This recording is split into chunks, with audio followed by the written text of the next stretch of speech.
नमस्कार, मैं राकेश परमार और आप देख रहे हैं महत्वपूर्ण मुद्दा। मित्रों, महत्वपूर्ण मुद्दे की आज शुरुआत राजस्थान के राजधानी जयपुर से। आज मैं राजपूती आन बान के प्रतीक राजस्थान में हूं, जहां का मिट्टी हर भारतवासी के लिए चंदन है। आज इस चंदन समान पवित्र मिट्टी को प्रणाम करने, इसको चूमने और इसको साक्षात्कार करने, स्वयं को स्वयं से अभिभूत कराने के लिए अपने पूर्वजों के इस कर्मभूमि पर आज मैं आया हूं। अपने आप को धन्य महसूस कर रहा हूं और अपने पूर्वजों को एक बार पुनः प्रणाम कर रहा हूं कि उन्होंने अपनी सर्वोच्च कुर्बानी बलिदान दे करके हमारे लिए कितना शानदार वातावरण छोड़ गए हैं। मित्रों, आज का कार्यक्रम इम्पोर्टेंट इसलिए था कि आज हमारे देश के न्यायालय ने एक मुद्दे पर अपना बयान दिया है। आमतौर पर अगर आप दो तरह की बात कहेंगे तो आप पर केस हो सकती है। कोर्ट में कहेंगे जी हॉस्टाइल हो गया, पिछले बार ये बोल रहा था, दूसरे बार ये बोल रहा है। ये मामला को नॉन वैलिड किया जाए क्योंकि दो आदमी एक ही बात को दो तरह से बोल रहे हैं। मैं चूंकि कानून का एक छोटा विद्यार्थी हूँ, हमने जज साहब को कहा कि जज साहब एक ही मौका बर्दाश्त को ये दो आदमी थे और दोनों आदमी का बयान अलग अलग है। तो जज साहब कहते हैं तो बात ठीक करते हैं, हाँ, case liable to be dismiss. लेकिन अगर हमारे देश का विद्वान न्यायाधीश अगर कोई निर्णय देता है और 3 जज, 4 जज, 5 जज एक ही रूम में, एक ही केबिन में, एक ही पढ़ाई, एक ही संविधान, एक ही संस्था, एक ही तरह की सोच और एक ही तरह के विषयों पर अलग अलग तरह के राय देते हैं, तो उसको मेजोरिटी ऑफ ओपिनियन के रूप में लिया जाता है। उसको खत्म नहीं माना जाता क्योंकि वो केस वैलिड है। एक ही संविधान का पढ़ा लिखा, एक ही कानून का किताब पढ़ा लिखा, एक ही संविधान से गौड़ होने वाला एक ही तरह के जज दो वर्जन देते हैं। मैं मामला किसी भी मुद्दे पर बोलता हूँ। आज खैर हिजाब पर आया था, कुछ लोग कुछ बोल रहे थे, कुछ लोग नहीं, कुछ विद्वान न्यायाधीशों का कुछ राय था, कुछ का कुछ राय था। हालांकि मैं तो भारत में रहता हूं तो देवी देवता को गाली दे सकता हूं, मुझ पर कोई केस नहीं है, हिंदू देवी देवता हूं। लेकिन अदालत के लिए अगर मैंने कोई हल्की बयान कर दी तो तुरंत मुझ पर केस बन जाएगी। यह बात किसी से कहने की जरूरत नहीं है, अदालत का अवमानना का। मैं अवमानना करने के शक्ति साहस नहीं जुटा सकता, इसलिए प्रणाम करके अदालत के निर्णय पर कुछ न बोलते हुए अपने आप को आगे ले जा रहा हूँ, क्योंकि अदालत ने एक ऐसा निर्णय दिया है जिस हिजाब पर पूरी दुनिया में विरोध हो रहा है। देश के संसद में संसद की चुनी हुई सदस्य अपना बाल काट रही है। एक संवैधानिक सीट पर बैठी हुई महिला अपने आप को निर्वस्त्र कर दी, लेकिन हमारे देश में उसी फेंके हुए हिजाब को अपनाने की वकालत विद्वान न्यायाधीश कर रहे हैं। आपकी बुद्धिमत्ता को प्रणाम, आपको बार-बार प्रणाम। मैं इस पर कुछ नहीं बोलूंगा क्योंकि कंटेम्प्ट ऑफ कोर्ट करने की हैसियत में मैं नहीं हूं। मित्रों, मुद्दा और बहुत था, लेकिन मैंने कहा कि सारे मुद्दों पर कुछ ना बोले। आज मैं राजस्थान में था तो राजपूती आन बान शान पर चर्चा करने के विचार था। हमारे साथ हमारे आदरणीय बड़े भाई श्री एस के सिंह जी आए हुए हैं। कई बहुत यूजफुल मीटिंगें हुई राजपूत वर्ग की, क्षत्रिय समाज की। हमने कहा कि इस विषय पर चर्चा करें, लेकिन मैं कहा कि मैं सामाजिक आदमी हूं, अगर छत्री करूंगा तो लोग कहेंगे कि वायस्ड हो रहा है।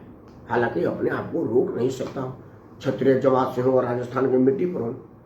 लेकिन आज जो चर्चा में कुछ यहाँ के प्रबुद्ध क्षत्रिय लोग जुटे थे हमारे होटल में, एक तो सबसे बड़ा है कि वो छोटी सी सूचना, हम लोग आए और 4-4:30 बजे पहुंचे और कुछ व्हाट्सएप मैसेज तो एक बार में इसके सिंह का 2.5-3 लाख तक जाता है और बहुत लोगों ने अप्रोच किया कि आप अपना एड्रेस शेयर किया, I want to meet you.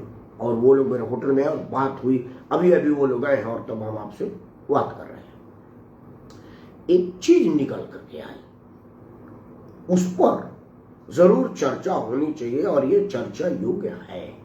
कल भी मैंने आपसे जो साक्षात्कार में बोला था, जो मैं अपना मुलायम सिंह जी की संवेदना पर चर्चा किया था कि आखिर जिनका नाम मुलायम था वो सत्य सनातन के प्रति कठोर क्यों है। समय समय पर मैं अपने बातों में रखता हूँ कि आखिर क्या कारण है कि देश के राजनीतिक दल 20% वाले आबादी के पीछे भागते हैं, 80% वाले को इग्नोर करते हैं। मैं आज तक यही जानता था कि हमको जात पात में बांटी गई है, इसलिए वो हमारी वैल्यू नहीं करती। मुसलमान एग्रेसिव हो जाता है, एक हो जाता है। मेरा अपना मानना है कि मुसलमान को बचपन से ट्रेनिंग दी जाती है, पहला कान में नमाज फूकी जाती है, उसके बाद अल्लाह सबसे बड़ा यह तालीम दी जाती है, और मरते दम तक जब तक फातिहा नहीं पढ़ी जाती तब तक अल्लाह की ही तारीफ की जाती है। वो अपना माँ बाप को बाद में मानता है, पहले अल्लाह को मानता है। और ये जरूरी भाई, आपका अपना धर्म है, आप उसके प्रति आस्थावान नहीं होंगे, महान धर्म को नहीं मानेंगे तो कौन मानेगा, ये उचित भी है। लेकिन एक चीज आज एक सज्जन ने कहा, आप बैंक में अधिकारी थे और राजस्थान के बड़े प्रतिष्ठित आदमी है, सोशल मीडिया पर बड़े सक्रिय रहते हैं, सामाजिक लड़ाई में आपका कोई मुकाबला नहीं। आपने एक बात कहा वो बड़ा महत्वपूर्ण है। आपने कहा कि राकेश भाई, क्या आपने कभी यह सोचा कि क्यों मुसलमान लड़ने मरने के लिए तैयार हो जाता है, क्यों मुसलमान हर बार लड़ाई के लिए तैयार रहता है और वो कुछ भी कर जाता है। उन्होंने एक बात कहा और उसमें दम है, मैं वो आपसे रखना चाहता हूं।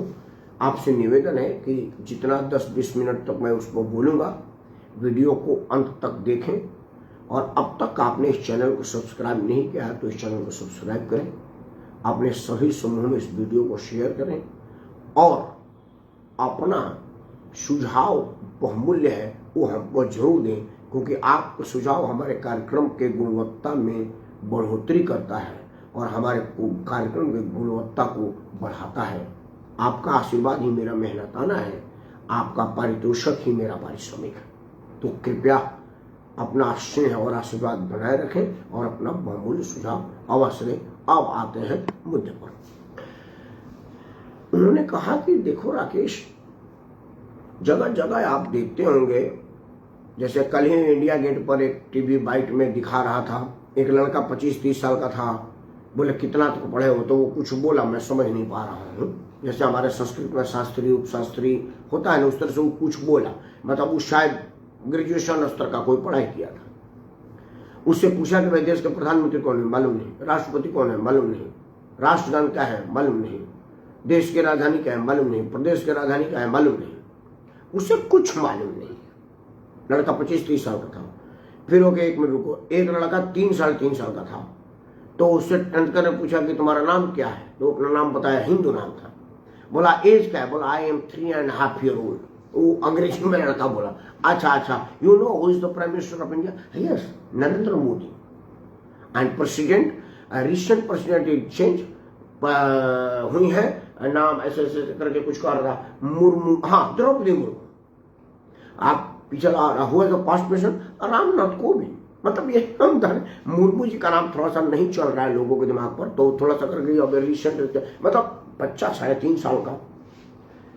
मैं कहना चाह रहा हूं, मतलब ये क्या मैं कहना चाह रहा हूं पहले समझ लीजिए। मतलब मदरसे छाप जो पढ़ाई हो रही है उसमें इस्लाम के तालीम के अलावा और कुछ नहीं दिया जा रहा है। सामाजिक सद्भाव पर कोई चर्चा नहीं हो रही है, सामाजिकता का ज्ञान ही उसमें नहीं है। उसका कारण क्या हो रहा है कि वो सब भूखमरी के शिकार हैं, दुर्दिन में है, गुर्बत में जी रहे हैं, गरीबी कूट कूट करके भरी हुई है, क्योंकि एक लोग है और 14-14, 15-15 बच्चे हैं, खाएंगे कहां से, ना जमीन है ना कोई जुगाड़ है। अगर कोई मुसलमान धनी है तो धनी है, और जो धनी है उसका 1-2 बच्चा है, और वो जो गरीब है उसके 40 बच्चे हैं। तो क्या होता है कि अपने मतलब के लिए नेता लोग उन लोगों को हायर करते हैं फायर करने के लिए, कहीं बवाल कराना हो या आगजनी करानी हो, कहीं धरना प्रदर्शन कराना। आपने देखा ना दिल्ली के शाहीन बाग में महीनों तक भीड़ जमी रही। वो ऐसे लोगों को थे जिनके घर के लिए व्यवस्था नहीं था और बिरयानी मुफ्त में मिल रही थी और बिरयानी में लोग बैठे थे। टीवी वाले पूछते थे कि आप किस लिए आए हैं, तो बोलते थे कि वो अल्लाह आप पर आया हुआ है बात। तब सवाल है कि अगर हम इसको खत्म करना चाहें तो कैसे करें। सचर कमेटी की रिपोर्ट आई है कि देश में मुसलमानों की स्थिति बहुत दयनीय है, लेकिन सचर कमेटी की रिपोर्ट में इस बात का उल्लेख नहीं है कि दयनीय क्यों है। क्योंकि उन्होंने दयनीय बने रहने देना चाहा, उन्होंने स्थिति को सुधारने का कोई प्रयास ही नहीं किया, अंदर से कोशिश ही नहीं की कि हमारा हालात सुधर जाए और हम ठीक हो जाए।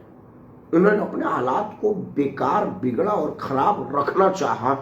यह परिणाम हुआ कि वो बेकार है। भला हो योगी आदित्यनाथ के सरकार का, जिन्होंने मदरसा का सर्वे का काम चालू किया और मदरसा की क्या स्थिति है उसका आकलन किया। अब मदरसा सुधरेगा, उसमें विज्ञान एवं तकनीकी शिक्षा होगी, मदरसा के साथ साथ अपने दीन का और ईमान के साथ साथ इंसानियत की भी पढ़ाई पढ़ेंगे और समाज में रोजगार पाएंगे। अगर आपके हाथ में रोजगार होगा, जिम में पैसा होगा, घर में भोजन होगा, तो कोई आदमी आपको भूख के लालच में बहका नहीं सकता। आपको सोचने समझने की शक्ति होगी। तो क्या है, हम मान ले कि देश में मुसलमान नुकसान नहीं करता है, भूखमरी नुकसान करती है। आदरणीय प्रेरणा दीदी जी को सादर प्रणाम। एक तरफ अगर ये मैं मान लूं कि देश का खतरा मुसलमान से नहीं है, गरीबी से है, और मुसलमान को लोग जानबूझ करके अनपढ़ गंवार, बेवकूफ और गरीब रखे हुए हैं, ताकि जब मुझे जरूरत पड़ेगी 2 रुपया 2 रोटी और कुछ लालच दे करके हम इसको अपने पीछे खड़ा करा लेंगे। और कहा जाता है कि भाई भूखा कुछ भी कर सकता है, क्योंकि उसके पास रोजगार नहीं है, उसके पास पैसा नहीं है। आप उसको कुछ पैसा दे रहे हैं, आपके लिए वो कुछ भी करने मरने को तैयार है। क्या ये मैं मान लूं? कुछ कुछ यह बात सत्य होती प्रतीत हो रही है। मदरसे छाप एजुकेशन पर उनके जनरल नॉलेज को जान कर दें कि आदमी 25-30 साल का हो गया है, पौड़ है, मदरसा छापे, उसके बाद डिग्री है जो बड़ा डिग्री है, को आलिम तालिम में कुछ कह रहा था, मैं नहीं मालूम।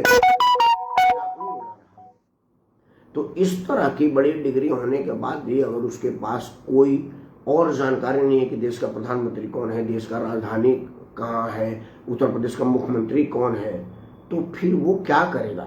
और आमदनी का स्रोत करे कुछ नहीं, ये पिताजी रिक्शा चलाते हैं, मैं सिलाई करती है, मैं अभी सोच रहा हूँ कि क्या करूँ। उसी का वीडियो देख करके कोई देशद्रोही आदमी, कोई समाज का दुश्मन उसको अप्रोच करेगा और कहेगा कि ठीक है, आपको रोजगार की जरूरत नहीं है, आपका पैसा आपके घर पहुंचा रहेगा, मुझे जब जरूरत आप करिएगा।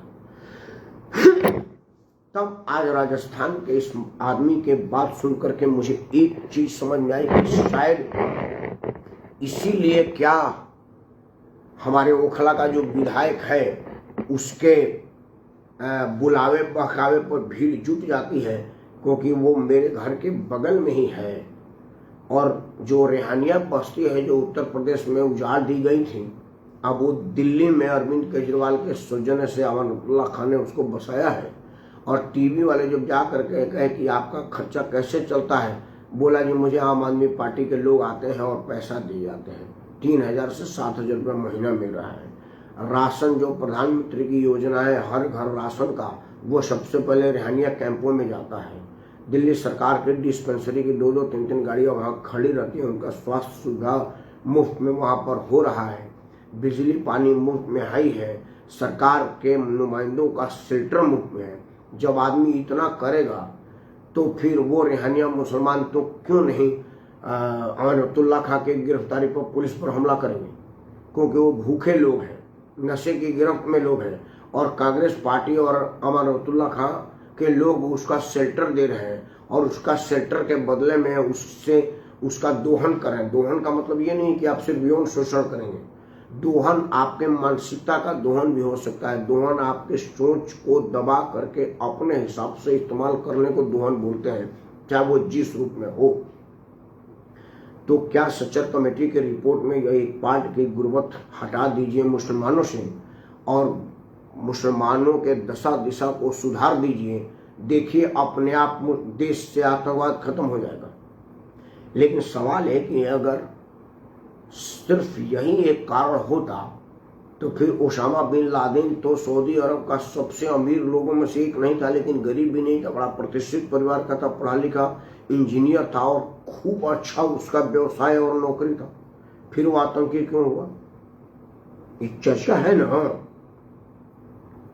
एक चर्चा ये है ना कि ये जो बम विस्फोट में पकड़ा जाता है वो फौज का आदमी था, प्रोफेसर JNU वाला के पास तो 2.5 लाख रुपया तनख्वाह थी, शानदार जीवन था, फिर उसने पार्लियामेंट में बम फोड़ने का साजिश क्यों रचा? तो क्या भूखमरी ये कारण है? मित्रों, तब मेरा जो बात है, जो मैं बार बार कहता हूं, वो यहाँ पर सत्य होता प्रतीत हो रहा है। मेरा बात की भाई, 2 तरह की शिक्षा पद्धति हमारे देश में लागू, एक जो जिससे हम पढ़ते हैं उसमें हमने राम रहीम के विषय में सुना और बचपन से पढ़ाया गया कि देखिए हमारा धर्म बड़ा सहिष्णु धर्म है, हम में सब लोगों को ग्रहण करने की क्षमता होनी चाहिए, सारे धर्मों का आदर करने की ट्रेनिंग है, सभी धर्म एक सुना, वसुधैव कुटुंबकम है हमारा, हम में तुम में खड़क खम में घट घट व्यापत राम है हमारा, वगैरह वगैरह और वगैरह। लेकिन वहीं बगल में एक आदमी मुस्लिम तालीम लेता है, उसके जो बचपन में पैदा होता है उसके कान में आयत पढ़ा जाता है कुरान का, जिसमें कहा जाता है कि अल्लाह ही एकमात्र पूजनीय है, धरती पर अगर किसी का वर्चस्व होना चाहिए है तो वो सिर्फ अल्लाह का, अल्लाह के अलावा और कोई नहीं। तो वो बचपन से यही सुनते आ रहा है, तो ना उसका माँ है उसके लिए कुछ, ना उसका बाप है उसके लिए कुछ, जो है वो अल्लाह है, अल्लाह के अलावा और कोई नहीं। तो वो ये बात समझा ही नहीं कि कुछ और दुनिया में है, इसीलिए वो अल्लाह को मरने जरने का काम कर देता है। तो क्या पाकिस्तान के एक मौलाना ने कहा कि हमारे कुरान में आतंक और आतंकी बनाने की पढ़ाई जा रही है? मैं नहीं कर रहा, ये पाकिस्तान का मौलाना कहा है भाई, पहले ध्यान रखिएगा, नहीं पता चला कि नुपुर शर्मा मेरा गर्दन काटने की फरमान जारी कर दो। तो क्या इस तरह की कोई बात उसमें है जिसमें कहा गया है कि अल्लाह से बढ़ के कोई नहीं? क्योंकि समय समय पर यह चर्चा होती है, लेकिन कहा गया कि काफिर जिसको जहां पकड़ो वहीं मार दो, इस तरह की ट्रेनिंग का कोई असर है क्या? इन सब विषयों पर विचार करके मिली जुली प्रतिक्रिया है। वो जो राजस्थान के बैंक ऑफिसर साहब कह रहे थे कि वो इतने गरीबी में है कि कोई भी असामाजिक तत्व उनको किराए पर हायर करता है और उनके साथ मनमाफी काम कराता है और बदले में पेमेंट करता है, क्योंकि उनकी शिक्षा दीक्षा से कहीं कोई रोजगार मिल नहीं पाता, या तो आलिम बनेंगे या तालिम बनेंगे, और दोनों कितना बनेंगे? जब मदरसा ही गिनती के हैं तो मदरसे में पढ़ाने वाले कितने होंगे? तो यह एक असर है कि क्या उनको खुली आसमान के नीचे खुला तालीम दिया जाए, दुनियादारी पढ़ाई जाए, हिसाब गणित और विज्ञान के विषय में पढ़ाई जाए, ताकि वो आम नौकरी पा सकें, और जब साथ में रोजगार और जेब में पैसा होगा तो कोई आदमी आपको अपने हिसाब से बहकाएगा नहीं, क्योंकि आपका पेट भरा होगा, मन चढ़ा होगा, आप किसी की ताबेदारी क्यों सुनेंगे, किसी की गुलामी क्यों सुनेंगे? तो फिर क्या सच्चर कमेटी की रिपोर्ट को अक्षरशः लागू कर दिया जाए कि देश के मुसलमान दुर्दिन में है?